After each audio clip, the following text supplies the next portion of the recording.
Hi, ഞാൻ രാജി. ഈ ഒരു ഓർക്കിഡ് കാണിച്ചപ്പോൾ തന്നെ നിങ്ങൾക്ക് മനസ്സിലായി കാണും ഇന്നത്തെ വീഡിയോ എന്താണെന്ന്. ഇന്ന് ഓർക്കിഡ് പ്ലാന്റ്സിൻ്റെ വീഡിയോ തന്നെയാണ്.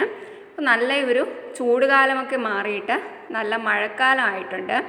അപ്പോൾ ഈ മഴക്കാലം ആവുന്ന സമയത്ത് നമ്മുടെ ഓർക്കിഡ് ചെടികൾ നന്നായിട്ട് വളരാനും പൂക്കളുണ്ടാകാനും സഹായിക്കുന്ന ഒരു സമയമാണിത്. വേനൽക്കാലത്ത് നമ്മുടെ ഓർക്കിഡ് ചെടികൾക്ക് കൊടുക്കാൻ പറ്റിയ ഒരുപാട് ഓർഗാനിക് ഫെർട്ടിലൈസറുകൾ നമ്മുടെ ചാനലിൽ തന്നെ അപ്ലോഡ് ചെയ്തിട്ടുണ്ട്. അപ്പോഴൊക്കെ നമ്മൾ പറയാറുണ്ട് മഴക്കാലം ആകുമ്പോഴേക്കും കെമിക്കൽ ഫെർട്ടിലൈസറുകൾ കൊടുക്കണമെന്ന്. എന്നാൽ പലരും ചോദിക്കാറുണ്ട് ഇപ്പോൾ ഈ ഒരു മഴക്കാലത്ത് ഓർഗാനിക് ഫെർട്ടിലൈസറുകൾ കൊടുക്കാമോ എന്ന്. എന്നാൽ നമ്മുടെ പ്ലാന്റ്സിന് ഓർഗാനിക് ഫെർട്ടിലൈസറുകൾ കൊടുക്കാം. അപ്പോൾ കൊടുക്കുന്നത് നമ്മൾ നേരിട്ട് ഒഴിച്ചു കൊടുക്കുകയല്ല വേണ്ടത്. അങ്ങനെ ചെയ്തു കഴിഞ്ഞാൽ ഈ ഓർക്കിഡ് പ്ലാന്റ്സിൻ്റെയൊക്കെ വേരുകൾ അഴുകിപ്പോകാൻ സാധ്യത കൂടുതലാണ്.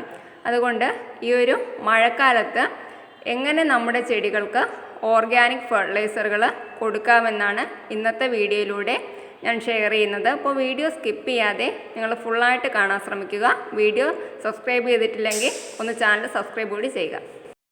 ഇതെല്ലാം നമ്മുടെ പച്ചക്കറിയുടെ വേസ്റ്റാണ്. ഈ പച്ചക്കറിയുടെ വേസ്റ്റ് നന്നായിട്ട് വേവിച്ച ശേഷം ഈ ഒരു മഴക്കാലത്ത് നമ്മുടെ ഓർക്കിഡ് ചെടികൾക്ക് ഒഴിച്ചു കൊടുക്കാം. ഒരിക്കലും ഈ ഒരു പച്ചക്കറിയുടെ വേസ്റ്റ് നമ്മൾ പുളിപ്പിക്കാനായിട്ട് വെച്ചതിന് ശേഷം ചെടികൾക്ക് ഒഴിച്ചു കൊടുക്കരുത്. അങ്ങനെ ഒഴിച്ചു കൊടുത്താൽ നമ്മുടെ ചെടി പൂർണ്ണമായിട്ടും നശിച്ചു പോകുന്നതിന് അതൊരു കാരണമാകും. ഇപ്പോൾ ഒരു പച്ചക്കറിയുടെ വേസ്റ്റല്ല, നമ്മളിപ്പോൾ ഏതൊരു വളമായാലും പുളിപ്പിച്ച വളങ്ങൾ ഈ ഒരു മഴക്കാലത്ത് നമ്മുടെ ഓർക്കിഡ് ചെടികൾക്ക് കൊടുക്കാതിരുന്നു കഴിഞ്ഞാൽ പ്ലാന്റ്സുകൾ നല്ല ഹെൽത്തി ആയിട്ട് വളരും.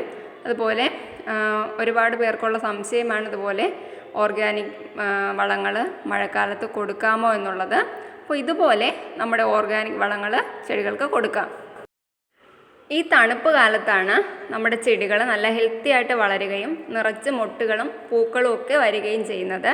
അപ്പോൾ ഈ ഒരു സമയത്ത് നമ്മുടെ ചെടികൾക്ക് കറക്റ്റായിട്ടുള്ള ഫെർട്ടിലൈസറുകളൊക്കെ കൊടുത്ത് നമ്മളൊന്ന് കെയർ ചെയ്ത് കഴിഞ്ഞാൽ നമ്മുടെ ഗാർഡനുകളിൽ നിറച്ച് ഓർക്കിഡ് പൂക്കൾ വിരിയിക്കാൻ നമുക്ക് കഴിയും. അപ്പോൾ ഇതുപോലെ എല്ലാവരും ചെയ്ത് നോക്കുക. അപ്പോൾ ഇന്നത്തെ വീഡിയോ ഇത്രയേ ഉള്ളൂ. വീണ്ടും നല്ലൊരു വീഡിയോയിലൂടെ കാണാം. Bye bye.